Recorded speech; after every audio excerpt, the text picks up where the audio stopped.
there's a lot of exercises that are going to be very compressing on your spine. So if you don't know, your vertebrae is made up of a bunch of little puck-shaped bones that are stacked on top of each other with cartilage in between them, right? And so when we do a lot of overhead or just heavy spine loading exercises, that tends to kind of compress those discs and can just create some tension that we may want to alleviate or need to alleviate later.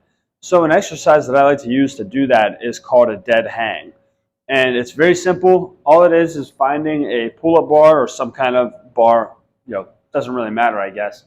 And we're just grabbing it a little bit outside shoulder width and letting our body hang completely relaxed from that bar. So you can see here, even my shoulders, guys, I'm not trying to hold tension here on my lats. I'm letting everything relax from the top to the bottom.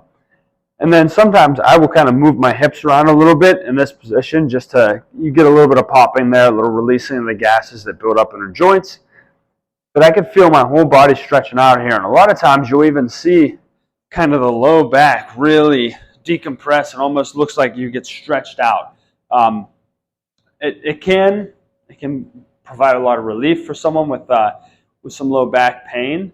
It can also provide, or it can also kind of cause pain, right? It depends on each individual person. I like these, but if I really manipulate my low back too much whenever I'm doing them, it does cause me a little bit of pressure and pain whenever I come off of the bar there. That being said, nothing that's going to cause you any long-term damage. And that being said, something that I like to incorporate with these, and I'll show you one more time, is that we have that natural curvature of our low back, right? That kind of makes your butt stick out. We never want that to be exaggerated, but there is a natural curvature there that is healthy. Now, something that I like to do whenever I hang is to actually straighten that curvature out, right? So I'll kind of engage my core a little bit and bring my hips forward and straighten out that low back and kind of work that back and forth just to, again, those last couple little vertebrae down towards your tailbone, just give them a little bit of movement that allows them to space out.